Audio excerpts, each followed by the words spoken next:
Coming up now on your spoiler-free wrestling news rundown, AEW has announced a partnership with the Owen Hart Foundation. It was a big weekend for Bullet Club in the G1, and the fallout from the Dark Side of the Ring episode on the plane ride from hell continues. All that and more on your spoiler-free wrestling news rundown. This is just a reminder that we omit any news or information which could potentially spoil the results, angles, storylines, or surprise debuts taking place in professional wrestling. If you appreciate this type of wrestling coverage, please consider subscribing, clicking the notifications bell, and sharing this video with friends. There is great news today as AEW has announced a partnership with the Owen Hart Foundation to honor Owen Hart's legacy and contributions to the wrestling industry. The Owen Hart Foundation is a charity that was set up in the year 2000 by Owen's widow, Martha Hart. As part of the agreement, AEW will market merchandise featuring Owen Hart's likeness. This includes apparel, action figures, and Owen Hart's inclusion in the upcoming AEW console video game. The agreement also involves the creation of the annual Owen Hart Cup tournament within AEW, which will see the winner receive a cup known as the Owen. More information about the great work that the Owen Hart Foundation does can be found on their official website, and we've included a link to that website in the show notes for this video. Both Tony Khan and Martha Hart were quoted in a press release about this agreement. Here is what Tony Khan had to say. AEW's relationship with the Hart family dates back to our inaugural pay-per-view event, Double or Nothing, in 2019, and Owen's influence is still felt today. To extend his memory and his legacy even further through this agreement is a powerful and meaningful moment for the entire wrestling community. Martha Hart had the following to say on behalf of the Owen Hart Foundation. She said, "The Owen Hart Foundation is extremely pleased to partner with AEW in this wonderful joint venture to honor Owen's substantial international wrestling career and the lasting influence he and his craft has had in the sport. AEW's Owen Hart Cup tournament serves as a tremendous tribute to Owen and provides an incredible way for professional wrestling enthusiasts to celebrate his work in a most fitting way. We trust that Tony Khan and his amazing AEW team will do a brilliant job with this highly anticipated project. This Owen Hart Foundation AEW partnership is my special gift to all of Owen's magnificent loyal fans who forever remember him and his inspiring repertoire of talents." The G1 Climax 31 tournament got going this weekend in Japan, and it was an interesting first two nights in the tournament, and we want to take a look specifically at how the members of Bullet Club did. Alright, so night one took place September 18th from the Osaka Prefectural Gymnasium. And here is what happened in the first match of the tournament this year. A huge upset took place as Yujiro Takahashi defeated Kota Ibushi. Wow! So what happened here was that Kota Ibushi was going for a big knee. He missed, almost hit the referee. This took the referee out of position. Takahashi hit a low blow, ended up hitting his finisher, and then got the victory. So Takahashi starts the tournament off for Bullet Club with a big upset.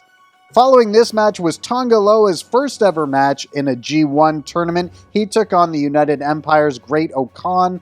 This match came down to the final moments when Tonga Loa went for his apeshit finisher, but Great Okan countered into a claw slam for the win. So Tonga Loa drops his first match in the G1. Toru Yano picked up a victory over Kenta in the next match, so Bullet Club goes 1-2 on the first night of the tournament. Also on night one, Zack Sabre Jr. made Tetsuya Naito submit, and Shingo Takagi defeated Tomohiro Ishii in the main event of the first night of the tournament. Then on night two, Evil picked up a win for Bullet Club. He defeated Yoshihashi in the first match. Jeff Cobb defeated Chase Owens in the second. Then we went to Sonata versus Tama Tonga, as Tama Tonga returns to the tournament after previously deciding not to compete in the G1 to better focus on his tag team endeavors with his brother. Sonata picked up the victory here, defeating Tama Tonga in the first round. in the first match of the tournament for Tama Tonga. This was a very good match that went down to the end with both wrestlers countering each other's finishers. And then to close out night 2 of the tournament, Taichi defeated Hiroki Goto, and Okada defeated Hiroshi Tanahashi with just 24 seconds left in the 30-minute time limit. So Okada defeats Tanahashi on night 2, the first night of the B block. That wasn't all that Bullet Club did this weekend, however, as the younger brother of Tama Tonga and Tongaloa, Hikuleo, had 2 big matches in 2 different promotions.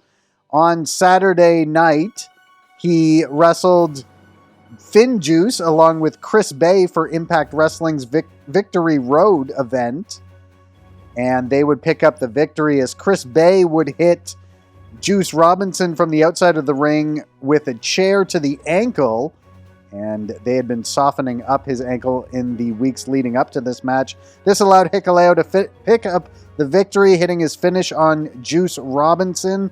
So Chris Bay and Hikuleo defeated Finn Juice on Impact Wrestling's Victory Road event.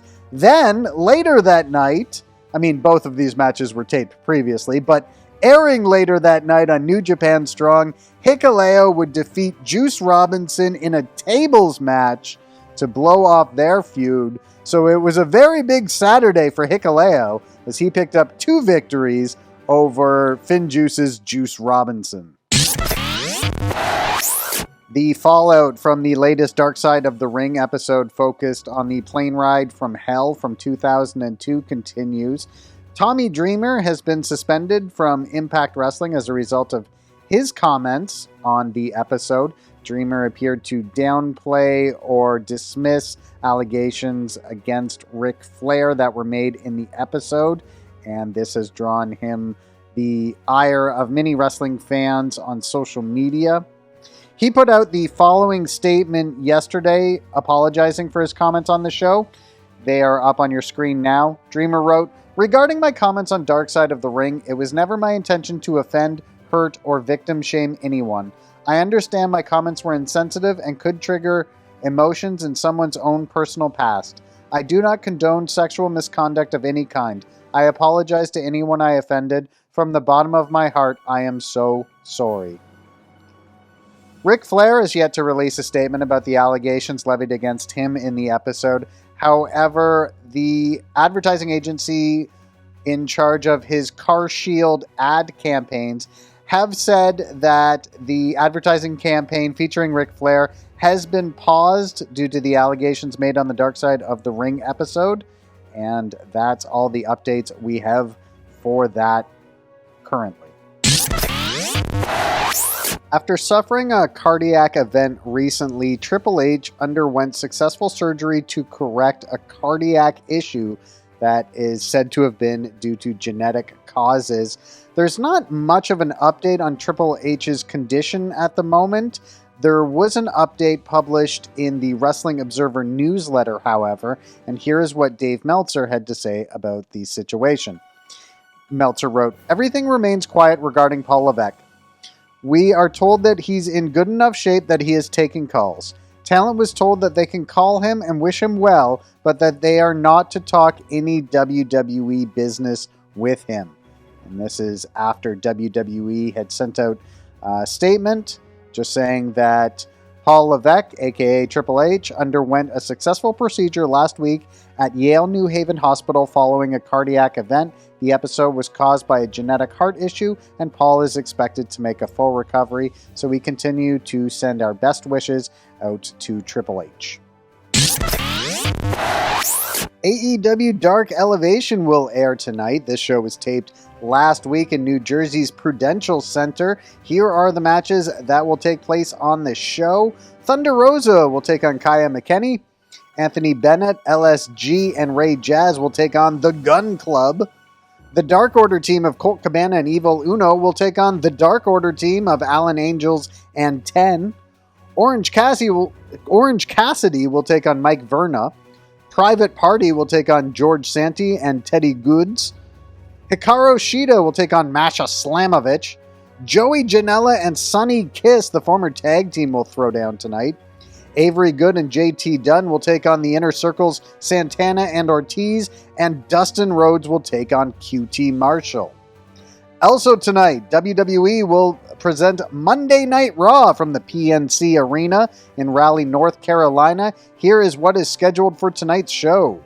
Nia Jax and Shayna Baszler, the former tag team, will throw down tonight. Jeff Hardy will face Sheamus.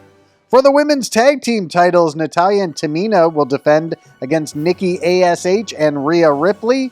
And in big six-man tag team action featuring wrestlers from SmackDown coming over to Raw, The New Day. All three of them, Big E, Kofi Kingston, and Xavier Woods, will take on The Bloodline, Jimmy and Jey Uso, and Roman Reigns. That's all tonight from the PNC Arena in Raleigh, North Carolina. And with that, you are completely up to date with everything making headlines in the world of professional wrestling, minus anything which could potentially spoil future storylines, angles, match results, or surprise debuts for you. I'm your host, Gentleman Ian, from Spoiler Free Wrestling.